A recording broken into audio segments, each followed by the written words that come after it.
We all love to spoil our little fur babies to pieces with the latest toys, treats, and training tools.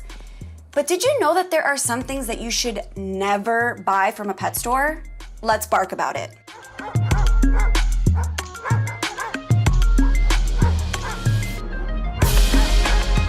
Welcome back to Alpha Paw, your destination for everything dog. I'm Bernie Zilio, and I'm on a mission to answer every doggone question you have ever had about your fur babies. And today, we're talking about the 5 common things you should never, ever buy at a pet store. And fortunately, we have with us today an expert vet, Dr. Ross Bernstein. Dr. Ross is a seasoned veterinary professional and pet care expert. He earned his doctorate degree in veterinary medicine at UC Davis School of Veterinary Medicine, and his work has been featured in several industry-leading publications, including the Journal of Veterinary Surgery. He is our go-to vet for everything we want and need to know about our fur babies. So welcome back to Alpha Pod, Dr. Ross. Hey guys, thanks for having me. Thanks for being here. Okay, so let's talk about pet store purchases. Now, you would think that if something is being sold at a pet store, that it's good for our dogs or that it's been approved in some way. Why is that not correct? You'd hope so, I guess, but there's actually very few safety regulations and government oversight on what can be sold in a pet store. So unfortunately, not everything on the shelves there is completely safe for your dogs. That's kind of scary to hear as a pet parent. So let's get right into it. I know that there's 5 major things that you should never buy at a pet store. And the first one being, drum roll please, a puppy. I think we all know this, but can you explain to us the exact reason why we should not buy puppies at pet stores? There's so many dogs that are in shelters or rescue organizations that are taken off the street that already don't have homes, and they're probably great dogs too. Other places to buy dogs are from reputable breeders where they screen the parents for any genetic traits that are potentially bad that can be passed down from the parents down to the kids, such as heart disease, orthopedic disease, eye problems, all sorts of stuff.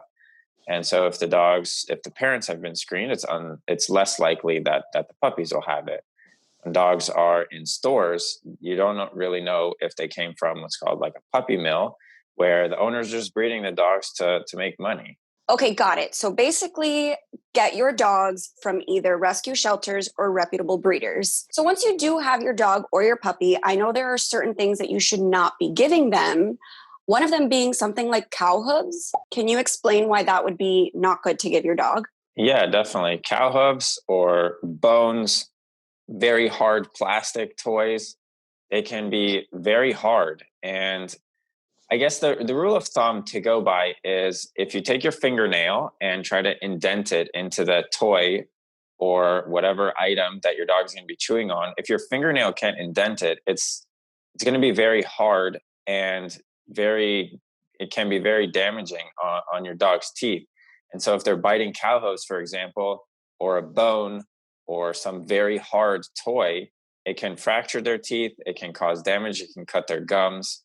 And wow, it's not that safe. Does this apply to just puppies or dogs of any age? Dogs of any age. And taking that one step further, if they did swallow that, that's potentially even worse. Oh, wow. Okay, good to know. Things that I did not know about my own dog, but I will be making sure his toys are safe. So what happens if your dog or your puppy does swallow a piece of this really hard toy? Hopefully they don't, but if they do, sometimes it can pass, but if it doesn't, they can get what's called a GI or gastrointestinal obstruction. And if you can imagine, that's something kind of like a traffic jam in their GI tract where everything is stopped at one spot and it gets a big bottleneck from where that obstruction is. And it can be life-threatening. And if it's not taken care of, it can lead to their death. Oh boy. Okay. So I'll definitely be scoping out all of Pod's toys, making sure they're safe. Yeah. So let's talk about things that dogs can chew on, which obviously would be chew toys. But I recently discovered you have to be careful where the toys are coming from. Now, I know that dog toys made in China can be potentially dangerous. Can you explain why? Yeah, we mentioned it earlier that there's very few safety regulations and government oversight on what toys can be sold in a pet store. And a little while ago, there was some concern about toys coming from China where there was some contaminant. We don't actually exactly know what the contaminant was, but we think it was some mineral from a manufacturing plant, and there's just very little oversight. And so the best recommendation that veterinarians can give is that when you get a toy, it's probably best recommended to get it from a brand that you know and you trust. Okay, perfect. I also apologize for the noise being made. Todd decided to bring the noisiest ball he has in here and roll it around. Oh, now he's back with a bone. So there we go. Okay, so this next one is actually going to shock our viewers. It shocked me. We should not be letting our dogs play with tennis balls. Like, dogs and tennis balls go together like peanut butter and jelly. I do not understand this, and I need a thorough explanation. I think they do go together most of the time. So a lot of dogs love playing fetch, or some dogs just like chewing on tennis balls. I guess really what it comes down to is if they've chewed the tennis ball into pieces and are tearing off the little green hairs, or they've actually chewed it and broken it apart. At that point, you should take the ball away because it's a risk that they might eat it and get that GI foreign body obstruction that we talked about earlier. You want to make sure that the ball is the appropriate size for your breed. Like a bigger dog, such as a Labrador, Golden Retriever, shouldn't be getting a little tiny ball that a Yorkie would play with, because that's just almost asking them to swallow it. And again, a Yorkie, I guess, shouldn't be playing with a big or normal sized tennis ball. I guess they could, but it might not be that much fun. Some dogs also can literally chew the ball in their mouth for so long and so hard that it can push their teeth out. So we definitely don't want that happen. That's much more rare. It's more common that they'll actually chew the ball and break it. Then they're at risk for swallowing it and ingesting the contents and having a foreign body obstruction. But they can also, some dogs just really gnaw on the green parts of the tennis ball, and it can wear away their teeth, kind of like sandpaper.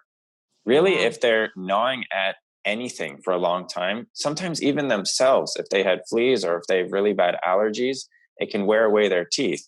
So we want to watch our dogs closely and look out for these types of destructive behaviors. Copy. So play with the tennis ball, but don't leave them alone with the tennis ball. Finally, number 5, and I don't think my dog's going to be too happy to hear about this one, is stuffed animals. Why should we not let our dogs have stuffed animals? Well, there's kind of like the same guidelines that I talked about for a tennis ball, but stuffed animal, once they start to chew it apart and take out all the stuffing or even the squeaker, say the squeaker toy or the actual squeaker itself from the toy is a very common foreign body that we remove from dogs' intestines. Unfortunately, it's very common. Took one out like a couple of weeks ago. We see it all the time. And so once that toy is chewed up and broken, it's best to get a new toy and find them something else to chew on. Well, this has been extremely enlightening and frankly a little shocking.